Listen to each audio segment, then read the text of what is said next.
The elderly millionaire stood frozen as his card was declined, whispers spreading through the store. Then a homeless boy stepped forward and did something no one expected. The man's hands began to tremble, and everyone around fell completely silent. Subscribe to the channel, leave your like, and comment where in the world you're watching from, because now I'm going to tell you everything. The line at Fresh Haven was long. Eleanor Wainwright placed her items on the conveyor belt. 1 carton of milk, 1 loaf of bread, 1 small vanilla cake. "That will be $12.48, the young cashier said, her voice bored. Eleanor smiled softly and handed over her credit card. The cashier swiped it. She waited. She swiped it again.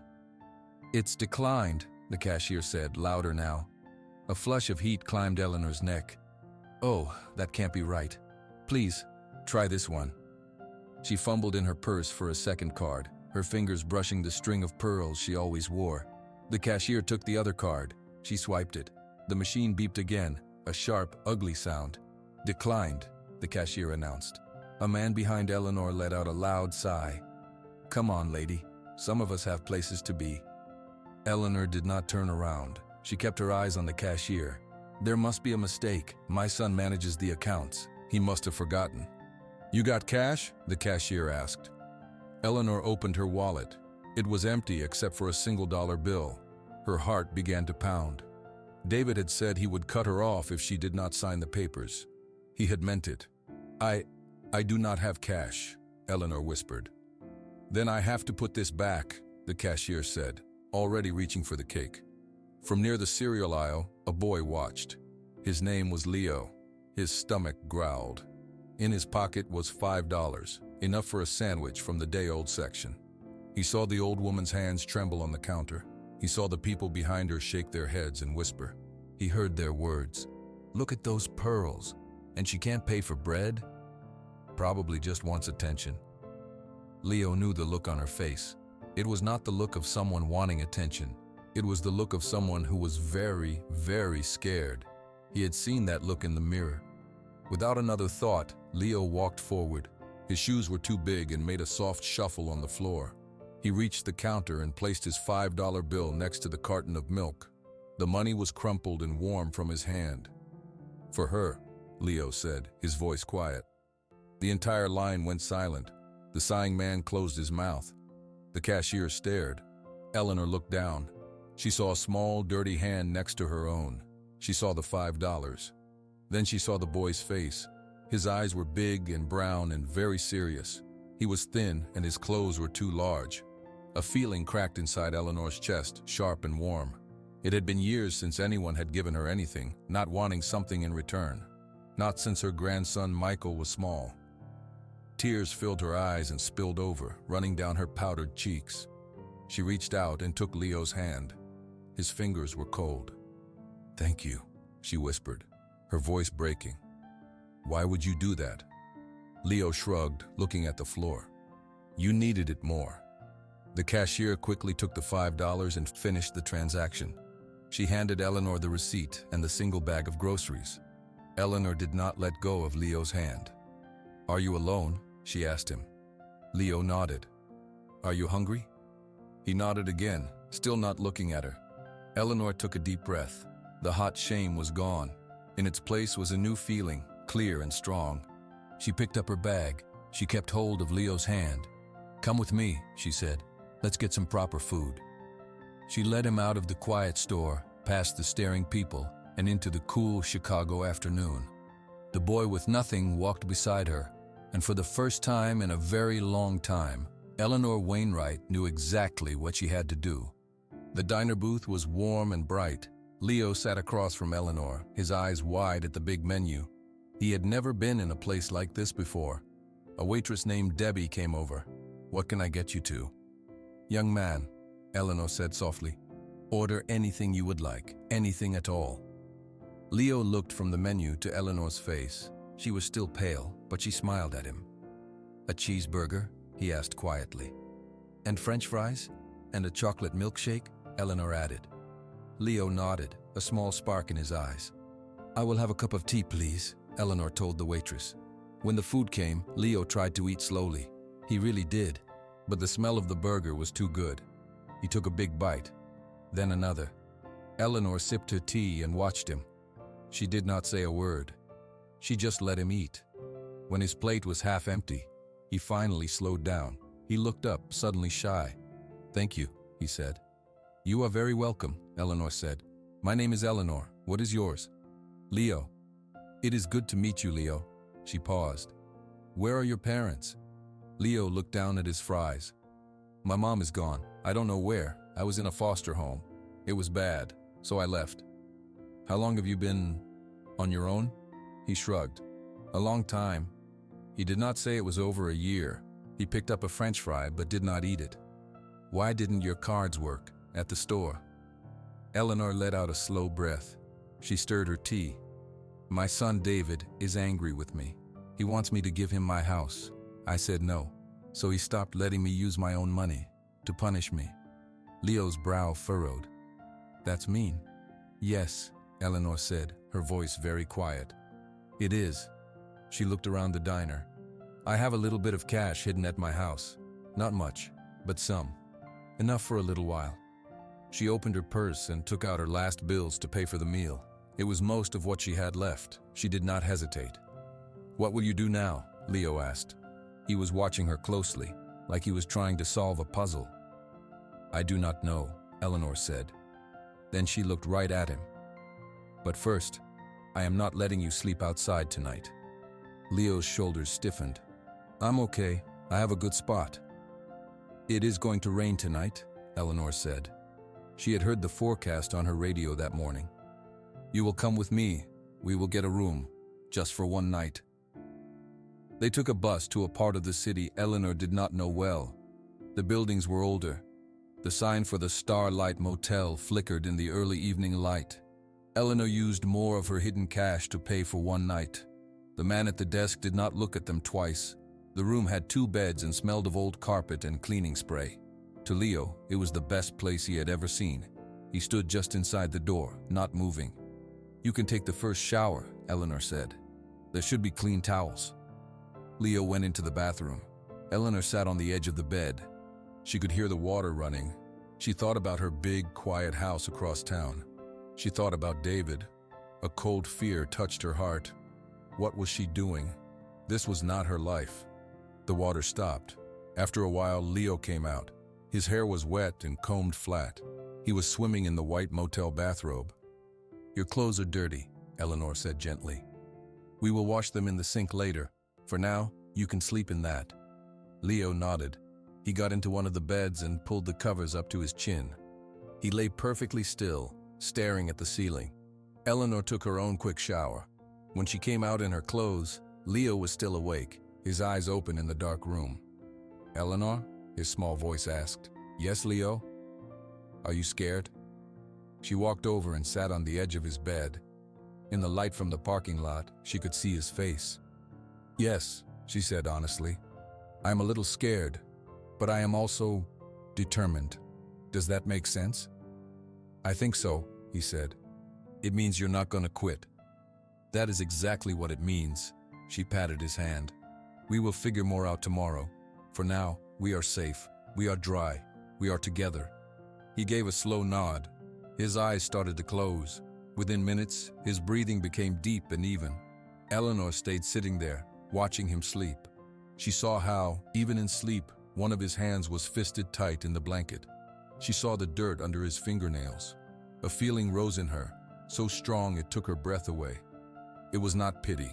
It was a fierce, burning need to stand between this child and the world that had hurt him. She had not been able to protect her own family from becoming cold and greedy. But this boy, this kind stranger, had given her his last $5. He had trusted her enough to follow her here. She whispered into the quiet, dark room. "I will protect you, Leo. I promise." For the first time in years, Eleanor Wainwright had a real purpose.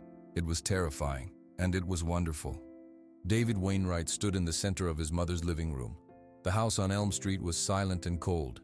He had been calling her phone all morning. She never missed her Saturday call. "She's not answering," he said into his own phone, his voice tight. "I told her what would happen if she didn't sign. She can't have just left." His lawyer, a man named Carl, spoke from the other end. "The accounts are frozen, David. She has no access. She has nowhere to go. Check with her friends. She doesn't have any friends, David snapped. Just a few old biddies she used to have tea with. I'll call them. But this is a stunt. She's trying to make me worry. He hung up and made the calls. He spoke to a woman named Beatrice and another named Carol. His voice was sweet with false concern. Hello, this is David Wainwright, Eleanor's son. I'm just checking in, as mother seems to have misplaced her phone. Have you heard from her today? Both women said they had not. David's polite smile faded as soon as he ended the calls. A real thread of anger began to unwind in his chest. This was not part of the plan. She was supposed to be scared, alone, and out of options. She was supposed to give in. He needed to find her. Fast. 2 days later, David sat in a small office downtown. The man across the desk was named Frank. Frank did not smile. You want me to find your mother? Frank stated. Yes, David said. She is 78 years old. She is confused. She may be a danger to herself. I am very worried. Frank took notes. Last known location? Her home on Elm Street, but she's gone. Her car is still in the garage. She must have taken a taxi or a bus. Friends? Habits? No real friends. She sometimes goes to the Fresh Haven grocery store. That's her only routine. David leaned forward. Money is the key. She has no credit cards. She might try to use an old bank card, but it won't work. She might have a little cash hidden away. Find where she uses cash. Frank nodded. I'll start at the grocery store. I'll call you. It did not take Frank long. He visited Fresh Haven on the third day. He showed a picture of Eleanor to the manager. The manager remembered. Yeah, I remember her. A whole thing last week. Her cards were declined. Looked like she was going to faint. Then a kid paid for her stuff with $5. Strange. Frank's ears perked up. A kid? A young boy. Dirty like a street kid. They left together. Frank thanked him and walked the neighborhood. He asked at diners and cheap food places. He showed the photo. At the Sunrise Diner, a waitress named Debbie recognized it. Sure, the nice lady and the little boy. She bought him a huge meal. He ate like he hadn't seen food in a week. She paid with cash. Frank then checked the lower-cost motels in a 3-mile radius. At the fourth one, the Starlight Motel, the clerk at the front desk nodded. The old lady and the kid? Yeah, they were here one night, paid cash, left in the morning. Didn't say where they were going. Frank had enough. He called David. I found a trail, Frank said. She was at the Fresh Haven, then a diner, then a motel called the Starlight. She's with a young boy, maybe 9 or 10 years old. Appears to be homeless. David stood up from his office chair. A boy? What boy? No idea, but they're together. She's spending what little cash she has on him. A cold, clean thought formed in David's mind. This was better than he could have hoped for. A confused old woman and a homeless child. It was perfect. Thank you, Frank. That's all I need. David hung up. He immediately dialed another number. Chicago Police Department, non-emergency line, a voice answered. David made his voice sound panicked and strained. Yes, hello. I need to report a missing person and a possible kidnapping. It's my mother. She has dementia. She's been taken. The officer on the line became alert. Taken, sir? By who? By a young boy, David said, the lie flowing easily. A street kid. We believe he's convinced her to leave her home. He's probably after her money, but she doesn't have any. She's vulnerable and not thinking clearly. Her name is Eleanor Wainwright. I am her son, David. I am very, very worried for her safety. He gave the descriptions. He gave the last known locations. He answered all the questions with a tone of frantic concern. When he finally put the phone down, his face was calm. The wheels were now in motion. The police would be looking for Eleanor, and they would be looking for the homeless boy who had taken her. The problem was no longer just an old woman refusing to sign a paper. It was now a criminal matter. David looked out his window at the city. He had just turned his mother into a victim and her only friend into a fugitive. It was, he thought, a very smart solution. Leo saw the police car first. He was at the window of their new, cheaper motel room, peeking through the blinds. The car moved slowly through the parking lot. Eleanor, he said, his voice quiet but sharp. She was folding their few things into a bag. Yes, dear? Police car, driving real slow, looking. Eleanor's hands stilled. She walked to the window and looked out. The black and white car was 2 rows away. A feeling of cold washed over her. David had found where they stayed last night.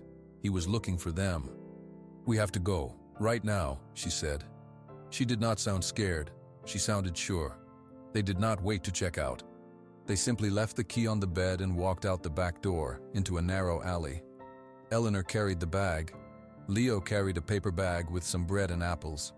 They walked fast for 3 blocks before Eleanor stopped, breathing hard. "A bus," Leo said, pointing to a city bus stop. "We should get on any bus to get away from here." "We need to leave Chicago," Eleanor said. "We need to go to Michigan. My friend Martha lives there." "Then we need the big bus station," Leo said. He knew the city in a way Eleanor never would. "This way." He led her, staying on side streets. After 30 minutes, they saw the big gray building, the Chicago bus terminal. Inside, it was loud and crowded. Eleanor felt dizzy. She held Leo's hand tightly. "2 tickets to Silver Creek, Michigan, please," she said to the woman at the counter. She used more of her precious cash. "Bus leaves in 1 hour, gate 4, the woman said. The hour felt like a year. They sat on a hard bench, trying to look normal. Eleanor kept watching the doors. Every police officer made her heart jump. Leo sat very still, his eyes moving around the room, seeing everything. "We should sit at the back of the bus," Leo whispered. "And you should put your head down like you're sleeping. Don't look at people when they get on." "Why the back?" Eleanor asked. "So no one can look at you from behind, so you can see everyone in front of you." Eleanor nodded. She was learning. When they called the bus, they boarded last. They took the very last seat. Leo let Eleanor have the window. He sat on the aisle, a small guard. The bus engine roared to life. As it pulled out of the dark terminal and into the daylight, Eleanor felt a strange ache. She was leaving her whole life behind. The city streets turned into highways. The big buildings got smaller and then disappeared. Green fields and trees took their place. They were quiet for a long time. "Are you hungry?" Eleanor asked. Leo nodded. She gave him an apple. He ate it slowly, looking out at the world moving past. "When we get there," Eleanor said, "we will need to act normal. We will need to tell Martha the truth. But other people, we do not need to tell." "I'm good at not talking," Leo said. "I know you are." She paused. "But there are things you should know, for when we are around people." She spoke softly. "When you want something from a person, you say please. When they give it to you, you say thank you. If you bump into someone, you say excuse me. These are small rules. They make people less likely to look at you." Leo listened carefully. "Okay, please. Thank you. Excuse me." "Very good," Eleanor said. "And at a diner, you look at the waiter and you smile a little. You say, 'I would like the cheeseburger, please.' It is a kind of code. It tells people you are not a threat." "A code," Leo repeated. He thought about it. "Your code is different from my code." "What is your code?" Eleanor asked. "My code is, look at the ground, be small, be very quiet, be invisible." Eleanor's heart hurt. "Your code kept you safe. But now we have a new code. We are a team. We use both codes." Leo looked up at her. "You did good today. You didn't panic. You just walked." "You are a good teacher," Eleanor said. The bus drove on. The sky turned orange, then purple. Leo's head began to nod. Slowly, he leaned to the side. His head came to rest against Eleanor's arm. He fell asleep. Eleanor did not move. She let him sleep. She watched the dark shapes of trees and barns fly by. She was not the rich lady from Elm Street anymore. She was not sure who she was, but she was with Leo. They were going to a friend's house. They had a plan. For the first time since the grocery store, she felt a flicker of something that was not fear. It was hope. It was very small, but it was there. The bus hissed to a stop in a small parking lot. A sign said, Silver Creek, Michigan. The air was cold and smelled of pine trees. Eleanor shook Leo's shoulder gently. "We are here." He woke up quickly, his eyes taking in the new place. It was dark. The town had one main street with a few shops all closed. A single streetlight glowed. "Now we find Maple Street," Eleanor said. She pulled a small address book from her bag. "Number 224. They walked. The houses were small, with big yards. They found Maple Street. Number 224 was a blue house with a wide porch. A light was on inside. Eleanor stopped at the front walk. She smoothed her hair. She looked very tired. "Are you sure?" Leo asked quietly. "I am sure," Eleanor said. She walked up the steps and knocked on the door. After a moment, the door opened. A woman stood there. She was about Eleanor's age, with short gray hair and glasses. She wore a warm-looking sweater. Her name was Martha. For a second, Martha just stared. Then her eyes got very wide. "Eleanor? Eleanor Wainwright? Good heavens, is that you?" "Hello, Martha," Eleanor said, her voice thin with relief. Martha's eyes moved from Eleanor to Leo, who stood a step behind, trying to look small. "What in the world? Come in, both of you. You're letting all the cold air in." They stepped into a small living room. It was warm and full of soft chairs and knitted blankets. A clock ticked on the wall. It smelled like soup. Martha shut the door. "Sit, please. Tell me everything. Are you in trouble?" Eleanor sat on the edge of a sofa. Leo sat next to her, close. He did not take off his coat. "It is a long story, Martha," Eleanor began. Her hands twisted in her lap. "My son David, he cut off my money. He wants me to sign the house over to him. I said no, so he left me with nothing." Martha's face hardened. "I never liked that man, not even as a boy. Go on." "I was at the store. My cards failed. This young man, Leo, he paid for my groceries with his last $5. He had nowhere to go. I had nowhere to go. We have been together since." Martha looked at Leo. Her gaze was sharp but not unkind. "Hello, Leo." "Hello," Leo whispered, looking at the floor. "David found out I was gone," Eleanor continued. "He told the police a lie. He said Leo here kidnapped me, that I am confused. So we ran. We came here. I am so sorry to arrive like this without calling." Martha was quiet for a long moment. She looked at Eleanor's worn-out face. She looked at Leo's dirty coat and his thin shoulders. She stood up. "First things first," Martha said. Her voice was firm. "You are staying here. You are safe here. Leo, you look like you could use a hot shower and a bed that doesn't shake." Leo glanced at Eleanor. She gave a small nod. Martha led him down a short hall to a small bedroom. It had a blue bedspread and a lamp shaped like a baseball. "This was my grandson's room when he visited. You can use it. The bathroom is right across the hall. Clean towels are in the cabinet." Leo stood in the doorway, not moving in. "It's okay," Martha said, her voice softening. "It's just a room. Go on. Take a shower as long as you want." When Leo finally went into the bathroom and locked the door, Martha came back to the living room. She sat across from Eleanor.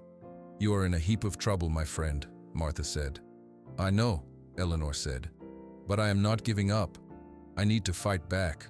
I need a lawyer. I remember Grace Reed from the old neighborhood. She became a lawyer, a tough one." "I know Grace," Martha said. "She's good. She's in Grand Rapids now. You should call her." "Tomorrow," Eleanor said. The warmth of the house was making her feel very heavy. "First, I must make sure Leo is all right." Later, after Leo had showered and put on some clean pajamas Martha found, he stood in the doorway of his new room. His hair was wet and clean. He looked at the bed. "You can sleep, Leo," Eleanor said from the hall. "This is your room for as long as we are here." "Is it really okay?" he asked. "It is really okay," Martha called from the kitchen. "Now get some sleep. Breakfast is at 8 o'clock. Leo got into the bed. It was soft. The blankets were heavy. He could hear the low murmur of the two women talking in the living room. He could smell soup from the kitchen. For the first time in more than a year, Leo was clean, full, and in a room with a door that locked. He was not hiding. He was home. The feeling was so strange and big it almost hurt. He closed his eyes and let the warmth pull him into a deep, dreamless sleep. In the living room, Eleanor picked up Martha's phone. She dialed the number for attorney Grace Reed. It was very late. She left a message. "Grace, this is Eleanor Wainwright. We knew each other a long time ago. I need your help. It is about my son and about a boy I am protecting. Please call me back." She left Martha's number. She put the phone down. The first step was taken. The woman who arrived at Martha's house 2 days later was not what Leo expected. Attorney Grace Reed was tall, with short black hair and a sharp blue suit. She carried a large leather bag. She shook Eleanor's hand firmly. Eleanor, it's been a long time. Thank you for coming, Grace, Eleanor said. Grace's eyes turned to Leo, who was sitting quietly at the kitchen table. And you must be Leo. Leo nodded, saying nothing. Let's sit in the living room, Martha said. I'll make some coffee. They sat. Grace pulled a notebook and some papers from her bag. Start from the beginning. Tell me everything. Don't leave anything out. Eleanor told the story again. The cards at Fresh Haven, the $5, the diner, the motel, David's phone call to the police. Grace wrote notes, her face serious. David controls all your finances? Grace asked. Yes, for the past 10 years, since my husband died. And you never saw the bank statements? He said it was too confusing for me. He said he would take care of everything. Eleanor's voice was full of shame. I trusted him. Grace nodded. She opened a folder. I took the liberty of starting some work. With your permission, I can access your financial records to see what David has really been doing. You have my permission, Eleanor said. Good. Grace looked at Leo. And you, Leo, you ran away from a foster home. Do you know which one? Leo shook his head. It was on Foster Avenue. It was crowded. The man there was mean. Grace wrote that down. We'll find it. For now, the most urgent problem is this. She pulled out another paper. It was a police report. This is from the Chicago police. It says you, Eleanor Wainwright, are a missing person with dementia. It says you were likely taken by a minor, name unknown, for the purpose of theft or fraud. They are looking for you both. A cold silence filled the room. Leo's face went pale. He said I kidnapped her? Leo whispered. That's what the report says, Grace stated. It's a lie, but it is a serious lie. It means if a police officer finds you with Eleanor, they could take you into custody, Leo. Immediately. Eleanor reached over and held Leo's hand. It was cold. What do we do? Eleanor asked. We fight back, Grace said simply. She opened another file. And I have the first weapon. I got your bank records, Eleanor. She spread some papers on the table. Look here. For the past 3 years, every month, a large amount of money was moved from your main account to another account. The other account is in David's name only. Eleanor looked at the numbers. They were very large. My husband left me that money. And David has been taking it, Grace said. Slowly. So you wouldn't notice. He was stealing from you, Eleanor. For years. Eleanor put a hand over her mouth. She felt sick. This is good, Grace said. Her voice was strong. This is proof. We can show the court that David is not a good son. He is a thief. We can use this to challenge his story about the kidnapping. What about Leo? Eleanor asked, her voice tight. Grace looked at Leo. The second fight is about you, Leo. We need to make sure you are safe. We need to show the court that Eleanor is a good guardian for you, that you are happy and healthy with her, that this is your home now. Leo's eyes were wide with fear. Will they send me back? To foster care? Not if I can help it, Grace said. But a judge will decide. A social worker will come to this house to talk to you and see where you live. You must be honest. You must show them you feel safe here. Leo looked at the floor. He started counting the tiles silently. 1, 2, 3, 4. Leo, Eleanor said softly. He looked up. I don't want to go back. You won't, Eleanor said, with a strength that surprised her. We will fight this together. Grace will help us. Grace gathered her papers. My job is now 2 jobs. First, prove David stole money and lied to the police. Second, prove you and Leo belong together as a family. It will be hard. David will fight dirty. I am ready, Eleanor said. Grace stood up. Good. I'll file the first papers with the court tomorrow. The process has started. She handed Eleanor a business card. Call me if anything happens, anytime. After Grace left, Leo stayed at the table. He was still counting tiles. He was stealing from you the whole time? Leo asked. Yes, Eleanor said, the word heavy in her mouth. And he wants to send me away? He wants to control everything, but we won't let him. Leo finally looked at her. The fear in his eyes was mixed with something else, a spark of anger. Okay, he said. We fight. Grace Reed's office was quiet. She had papers spread across a large table. Eleanor and Leo sat across from her. The court date is set, Grace said. It is in 3 weeks, in Chicago. We will all need to go back. Leo's shoulders tightened. Going back to Chicago felt dangerous. What will happen there? Eleanor asked. The judge will listen to both sides, Grace explained. David's lawyer will talk first. He will say you are too old to care for a child. He will say Leo is troubled. He will say you are confused and that Leo took advantage of you. That is not true, Eleanor said, her voice firm. I know, Grace said. Then it will be my turn. I will show the judge the bank records. I will prove David stole from you. I will show that the kidnapping report was a lie. Then the judge will want to hear from Leo. Both Eleanor and Leo looked at her. The judge will ask you questions, Leo, Grace said gently. You must answer in your own words. Tell the truth. That is all you have to do. What if I say the wrong thing? Leo whispered. There is no wrong thing if it is the truth, Grace said. Just tell your story. Tell about the $5.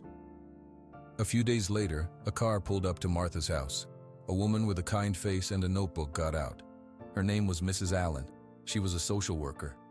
Hello, Mrs. Allen said when Martha answered the door. I'm here for a visit with Leo Cruz and Mrs. Wainwright. Eleanor welcomed her inside. Leo stood in the living room very still. He was wearing clean, new clothes Martha had bought him. Hello, Leo, Mrs. Allen said. My job is to talk to you and see how you are doing. Is that okay? Leo nodded. Mrs. Allen asked him many questions. She asked about school. Leo was now going to Silver Creek Elementary. I like my teacher, Leo said. Her name is Miss Miller. I'm learning multiplication. Mrs. Allen wrote that down. She asked about his room. Leo showed her the blue bedroom. This is my bed, he said, pointing. I keep it neat, and these are my books. He had a small stack of books from the local library on the nightstand. Do you feel safe here? Mrs. Allen asked. Leo looked at Eleanor, who stood in the hallway. Yes, he said. I feel safe. Mrs. Allen talked with Eleanor next. She asked about daily routines, about meals, about Leo's health. Eleanor answered every question. She showed Mrs. Allen the folder from Leo's new doctor. He had gained 5 pounds. Before she left, Mrs. Allen smiled. Thank you for your time. The judge will get my report. When the door closed, Leo let out a big breath. Was that okay? You were perfect, Eleanor said, hugging him. Across the state, in his Chicago office, David met with his own lawyer, a man named Mr. Berman. Your mother has a lawyer, Mr. Berman said. Grace Reed. She is tough. She has already filed papers about the financial transfers. David waved a hand. She's an old woman. She's not thinking clearly. This boy has filled her head with nonsense. That's our argument. My mother is frail. She has memory problems. The boy is a runaway. He saw a rich lady and saw his chance. He manipulated her. And the money? Mr. Berman asked. I was managing her finances, as any good son would, David said smoothly. The transfers were for her care, for bills she didn't understand. It's my word against hers. And who will a judge believe? A successful businessman or a confused elderly woman under the influence of a street kid? Mr. Berman nodded slowly. We will need to emphasize her age, her weakness, the boy's instability. We paint him as a problem child. That will make the judge hesitant to give him a permanent home with her. Exactly, David said, a cold smile on his face. Hit them where it hurts. She's too old. He's too broken. It's not a suitable arrangement. That night in Silver Creek, Eleanor tucked Leo into bed.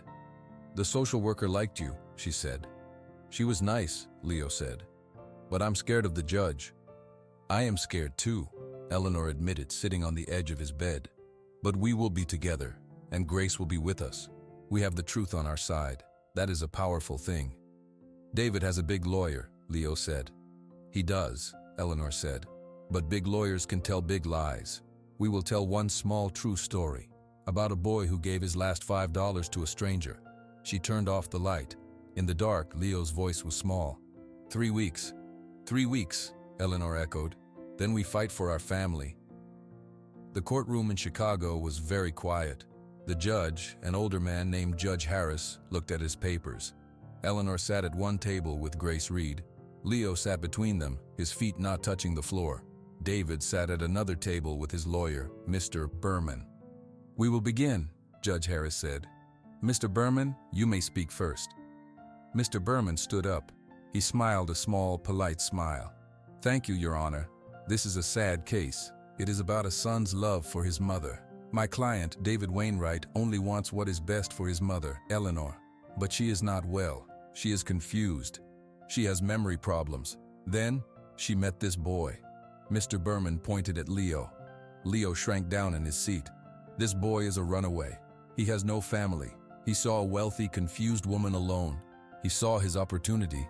He filled her head with stories. He convinced her to leave her home. He convinced her to spend what little money she had on him. This is not a relationship. This is manipulation. A vulnerable adult and a troubled child. David wants his mother back. He wants her to be safe in a proper care. This is not a relationship. This is manipulation. A vulnerable adult and a troubled child. David wants his mother back. He wants her to be safe in a proper care facility. He wants this boy to go back to the system where professionals can help him." Eleanor's hand found Leo's under the table. She held it tightly. Her face was calm, but her heart was pounding. Judge Harris looked at Grace. "Miss Reed?" Grace stood up. She did not smile. "Your Honor, my client is not confused. She is a victim. First, she is a victim of financial theft." Grace held up the bank records. "For 3 years, David Wainwright has been stealing money from his mother's account, month after month. He took over $100,000. He left her with nothing. That is why her cards were declined. That is not care. That is theft." David's face turned red. He shook his head at his lawyer. Grace put the papers down. "Second, when Eleanor showed kindness to a homeless child, David panicked. He lied to the police. He filed a false report saying Leo kidnapped her. He called a hungry 10-year-old boy a criminal. He did this to control his mother and to hide his theft." Judge Harris looked at David. His expression was serious. "These are very serious accusations, Miss Reed." "They are, Your Honor." Each other. A social worker's report states Leo is healthy, going to school, and feels safe with Eleanor. He calls her grandma. She calls him her grandson. That is the truth. Mr. Berman jumped up. "Your Honor, the boy is a stranger. He is not family. He is a risk." Judge Harris held up a hand. "I have heard from the lawyers. Now I wish to hear from the people involved." He looked at Eleanor. "Mrs. Wainwright, is this what you want? To be this boy's guardian?" Eleanor stood up. Her voice was clear. "Yes, Your Honor. It is what I want more than anything." The judge then looked at Leo. His gaze softened a little. "Young man, can you come up here, please?" Leo's eyes went wide with fear. Eleanor gave his hand a squeeze. Grace nodded at him. Slowly, Leo stood up and walked to the small witness stand. He was so small the microphone was above his head. "You do not have to speak into that," Judge Harris said. "Just speak so I can hear you. What is your name?" "Leo Cruz." "How old are you, Leo?" "I am 10 years old." "Can you tell me, in your own words, how you met Mrs. Wainwright?" Leo took a deep breath. He looked at Eleanor. She smiled at him. He looked back at the judge. "I was in the store, the Fresh Haven. I was hungry. I had $5. I saw her. Her cards didn't work. The people behind her were mean to her. She looked really sad, like my mom used to look. So I gave her my $5 for her milk and bread." "Why would you do that?" the judge asked softly. "Because she needed it more," Leo said, just like he had that day. "Then she bought me food. She got a motel room so I wouldn't sleep in the rain. She didn't know me. She was just kind. Now she takes care of me. She makes me breakfast. She helps me with homework. She doesn't yell. She doesn't steal." He looked right at David. "She just loves me. And I love her. That's it. That's the whole story." The courtroom was silent. Judge Harris looked down at his desk for a long moment. Then he looked at David, then at Eleanor and Leo. "I have heard enough for today," Judge Harris said. "I will make my decision tomorrow morning at 10 o'clock. Court is dismissed." The next morning, the courtroom felt even quieter. Eleanor, Leo, and Grace sat at their table. David and his lawyer sat at theirs. No one spoke. Judge Harris entered. Everyone stood up, then sat back down. "This case has shown me many things," Judge Harris began. His voice was calm but strong. "First, it has shown me a serious breach of trust. David Wainwright, the evidence is clear. You took money from your mother's account for your own use. That was wrong. It was theft. You will return every dollar you took. You will also pay a fine. The exact amount will be decided next week." David's face was white. He stared straight ahead, not looking at his mother. "Second," the judge continued, "the police report about a kidnapping. That report was based on a lie. Leo Cruz did not kidnap anyone.